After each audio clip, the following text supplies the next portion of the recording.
talk is called Everything Comes Down to the Mind. Everything comes down to mind.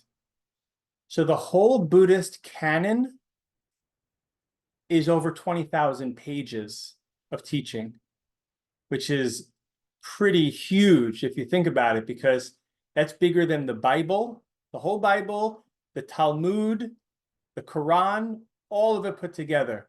The Buddhist full set of teachings is longer, not to mention the commentaries.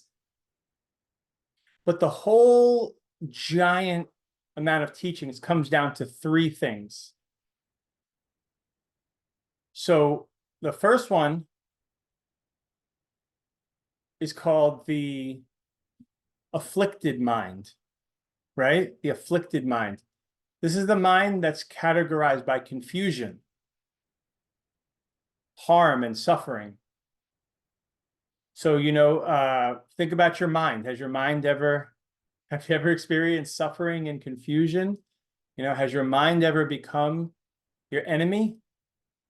When you can't sleep and you can't stop thinking, or someone says something to you and if you respond, you're going to cause trouble, but you can't control yourself. That's an example of the afflicted mind. It's a mind that just kind of has a mind of its own. So the first thing is the afflicted mind, right? The second thing the Buddha taught was the perfected, perfectly purified, enlightened mind, which is categorized by bliss, peace, wisdom, and love, and countless good qualities. So he showed those two. And then the third thing he taught was the habits, the mental habits that lead us to manifesting the afflicted mind or manifesting the purified mind. In other words, the causes. Karma is another word for causes. What are the causes? What are the karma that leads us to have a mind that is working against us? And what are the causes of a mind that is working 24-hour flow state, eternal flow state, everything good, So you can see we're talking about actually one thing. We're talking about just one mind, which every one of us has the exact same mind. The only difference is one is working perfectly, one is working with a lot of issues, and then there's everything in between. But it all comes down to one thing, the mind. So you can notice there's no original sin, right? This idea that like someone else, one of our fathers or Adam did something and we have that sin. That doesn't exist in Buddhism. We're all responsible for ourselves. It just comes down to our own mind. And there's no faraway heaven or hell that we're going to go to. It only takes place in our mind, which is with us all the time. And there's even nothing to achieve in Buddhism. There's nothing you need to achieve, and there's even nothing you need to acquire. You have everything you need right now. It's just we just weren't given the instruction manual to this mind. When we learn how to use it and start to change it, doesn't happen overnight. In theory, we've had a long time of the afflicted mind. So, the old habits die slow. But the good news is every little improvement we make, we see almost instant benefit. Like you'll notice that if you just start saying thank you more often, start saying sorry more often, or just little things that you can start doing, you just notice right away you get better results. So like the Buddha always says, even if this isn't true, there is no afterlife, there is no nothing left. So what? You spent a life doing good things for people, and you're going to feel better in this life. But if there is an afterlife, then it's even more important, So everything comes down to changing the way we use our minds. So this very mind that causes us so much sadness and frustration and conflict with others, when properly used and mastered, understood and mastered, it's the greatest source of lasting happiness, knowledge, and power. Power is not always a bad thing, right? Power is the power to heal, the power to inspire, the power to protect others. So when you think about it, how do we actually evolve, right? We hear about evolution. So according to Darwin's theory, the strongest survive, right? And not just the biggest, but the smartest and most adaptive. So it's easy to see that humans are the most dominant species on Earth. But can we evolve further? And the Buddha said, absolutely. And we don't have to wait millions of years. We can do it in this very life. Because unlike animals who are mostly controlled by instinct, humans have much more flexibility of what they can do with their mind. So the evolution that the Buddha taught is not the evolution of our bodies over millions of years, but the evolution of our minds in weeks, in months, in years, and decades. So before we go any further, let's get a definition for the mind. What does the Buddha mean when he says mind? So is the mind our thoughts? Is the mind our feelings? Is the mind our memories? I think those are the three main things that people think of when they think of their mind. You know, like, oh, my mind is racing. You hear that expression. It means their thoughts are going all over the place. And their feelings, you know, like, oh, I'm in a bad mood. I'm sad. I am, you know, this word I am is very powerful. You know, in the Bible, it says, God says, I am. Right. So I am is a powerful statement. So when people say, I am depressed, you know, subconsciously there is a programming there. So if you instead say my mind is experiencing sadness or something, it's a little bit more realistic. And then there's our whole, like I said, our memories. We have all these beliefs and history. So when most people think of their mind, they think of that. So thoughts, feelings, and memories are what's called mental factors or activities that happen with the mind or within the mind, but they are not the mind itself. So the mind is the experiencer or the apprehender of all experiences. Okay, so like, for example, you place an orange, delicious orange on your tongue, you instantly get a sensation. That sensation is quickly, immediately followed by a feeling of pleasure and a perception of the particular sweetness and sourness compared to all the other oranges you've ever had. That all happens before you could even form a word. You put the thing on your tongue, you taste it, you get a feeling about it. Very subtle, like good, basically feeling comes down to pleasure, pain, or neutral. So if we like it, our tongue says yes, right? And then, like I said, we compare it to the other oranges we ever had. We instantly put things into categories. So the mind is what experiences that whole process from the moment it touches our tongue, before it touches our tongue, when there's no orange taste, to when it touches it, to when we start to feel good, to when we start to say, I'm so glad I got this orange. All of that is the mind is witnessing or experiencing that.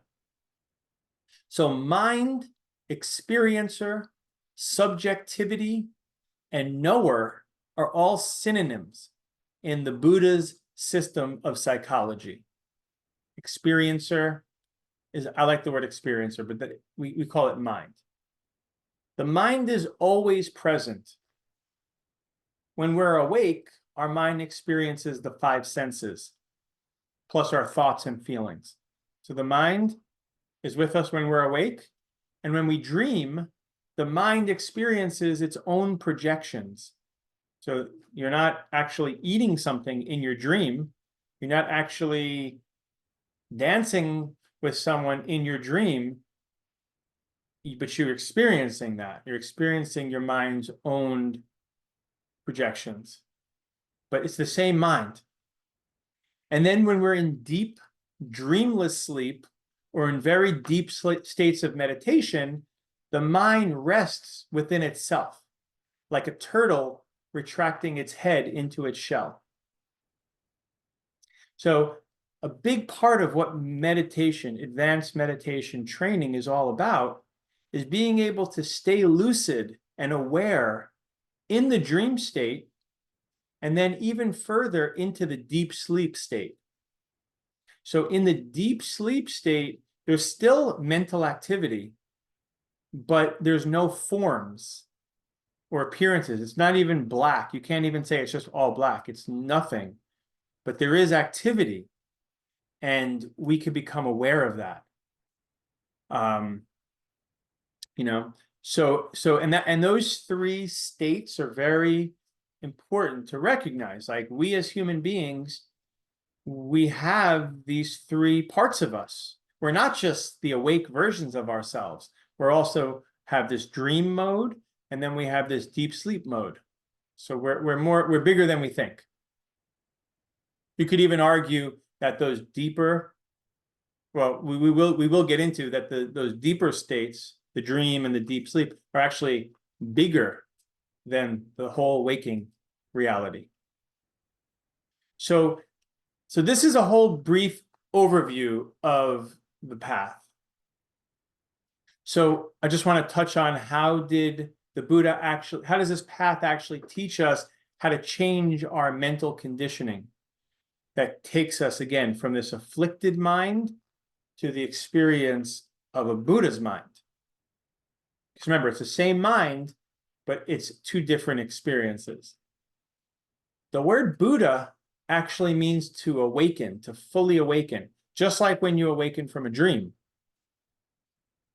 When we wake up from a dream that we were really involved with, it takes a few moments to realize that we've been laying in our beds the whole time. At first, we still think we're in the dream.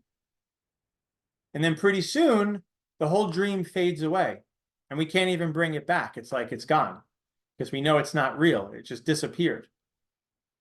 So to a Buddha, compared to a Buddha, we wake up and the dream goes away.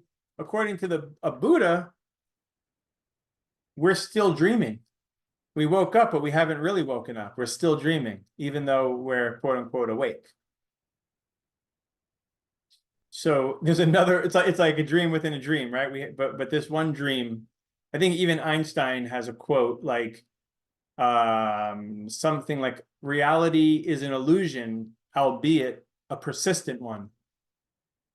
And he was studying Buddhism. He actually openly admits, like, at night he would read Buddhism. So the afflicted mind is caused and categorized by ignorance.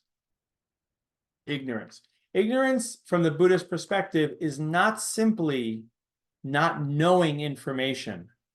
Like, oh, I'm ignorant of computers. That's not what Buddha means by ignorant. Oh, I'm ignorant of, history. That's not ignorance. It's literally ignore-ance. It's an active ignoring of evidence that is pointing to the truth. So someone comes up to us, shows us something that's true, and we're like, no, I don't want to see that. That's ignorance.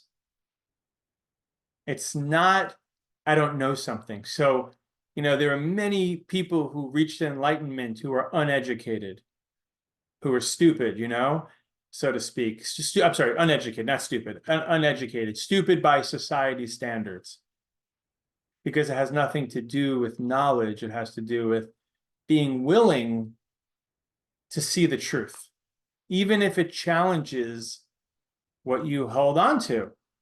And it's really funny how people get so defensive when you challenge their reality. Even though it makes no sense why that would be, it's very funny and interesting. So you see a lot of people with people around things like politics and religion, right? They always say, don't talk about politics and religion at the dinner table. And it's true. Don't do it. And also, I'll add one more: health. Don't talk about what to eat, what's a healthy diet, especially nowadays. That triggers everybody. Pretty much everything triggers everybody these days, right? People are so attached to their beliefs and opinions. But if you go up to most people, and you tell them, if you tell people, oh, I think you're wrong about, X, Y, and Z. I think you're wrong. Your stance on abortion is wrong. That's the most touchy one. Or I think the way you think the world is created, I think you're wrong. They'll instantly get defensive. And if you keep pushing it, they'll actually get really angry and aggressive. And most people don't feel like they're ignorant.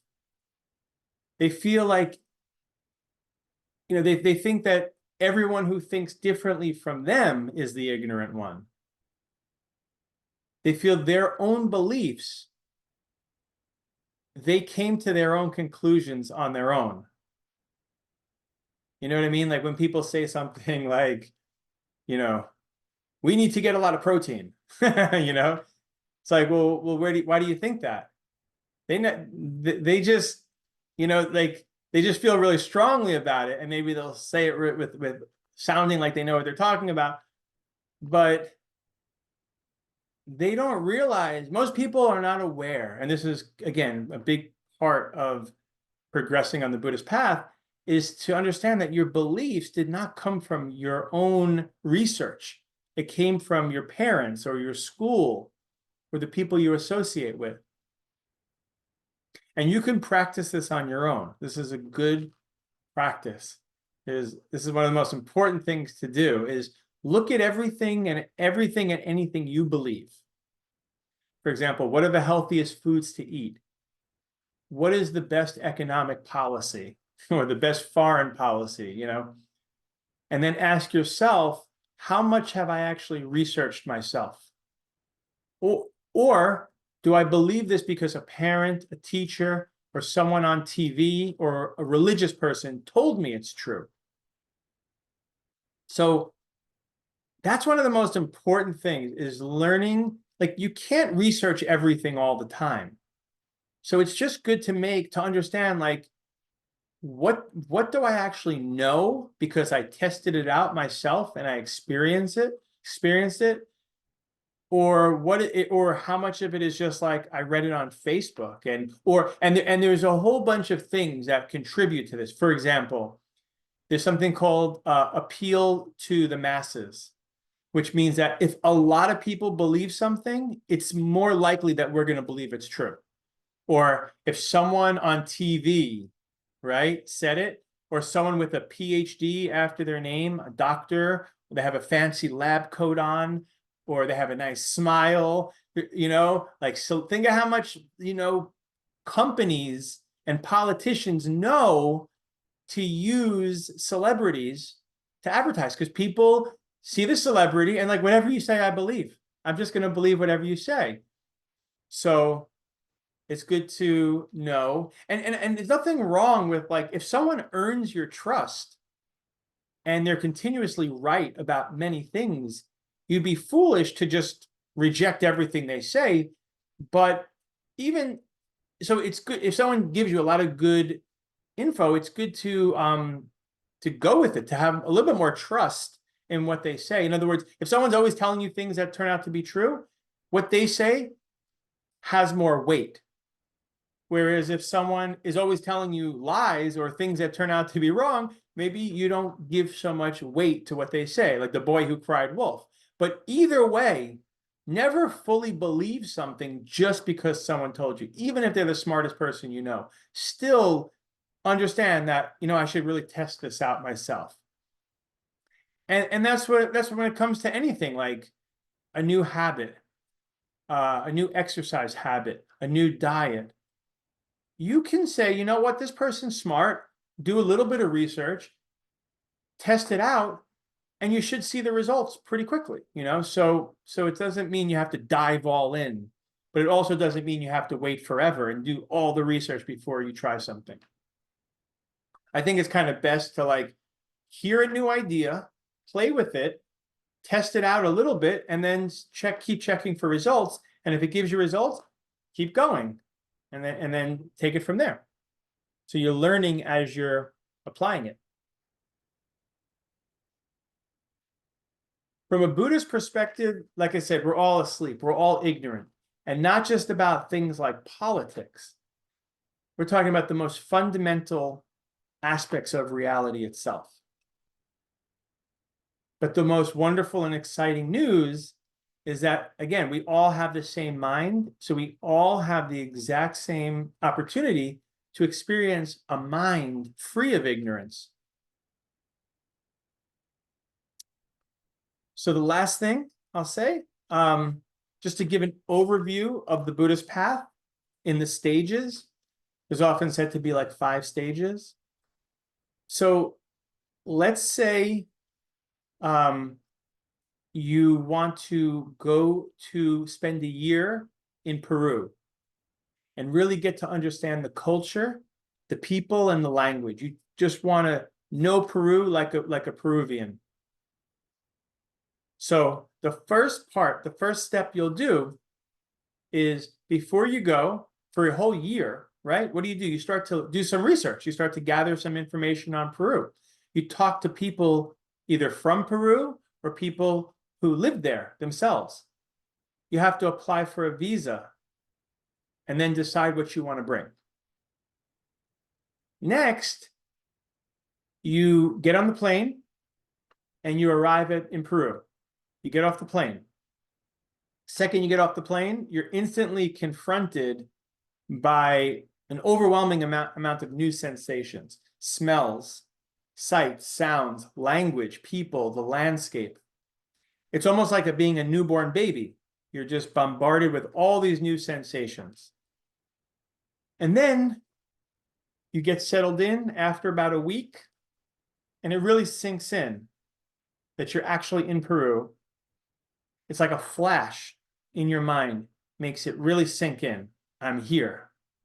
And you really feel like, okay, here I am. It kind of just kicks in.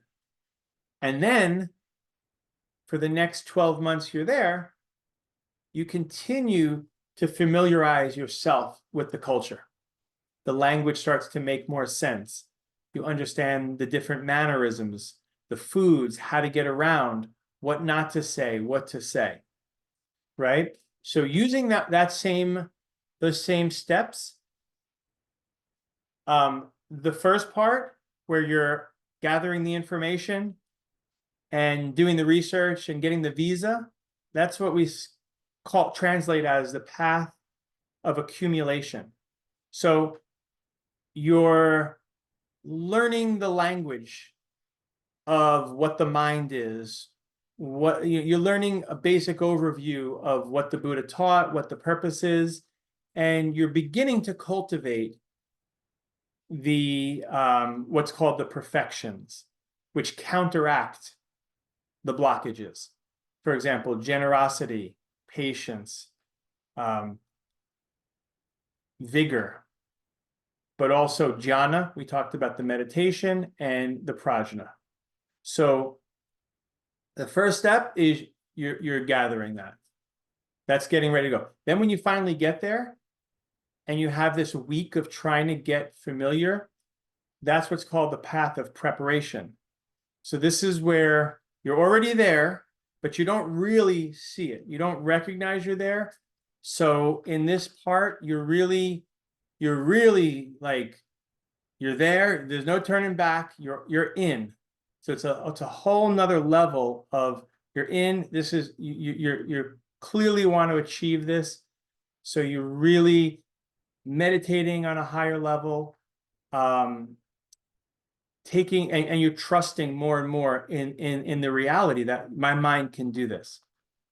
And then the next path, the next step is that after a week, when you realize you're there, we call this the path of seeing. This is when you see for the first time that reality is how the Buddha says it is. You get that first glimpse, and this radically transforms us. This moment when this happens, this flash, forever changes us. We can get deep into all the changes, but it's when we talk about evolution, this is, you can say, the next step in evolution when you get to that place, when you see reality directly in a flash. And then after that happens, you're not quite a Buddha yet, but you are guaranteed to become a Buddha at that point. Even though we're all guaranteed to become a Buddha, at that point, sometimes they say within 7 lifetimes, sometimes they say within 3 lifetimes, but at that point, there's really, like, you're there. It's just, and then the next phase of what we call the path of familiarization is just deepening that experience. So when you meditate, you're able to get back into that experience, but then you come out of the meditation and things still seem to be different. But you practice, you almost become like a Superman, like Superman or like Spider-Man.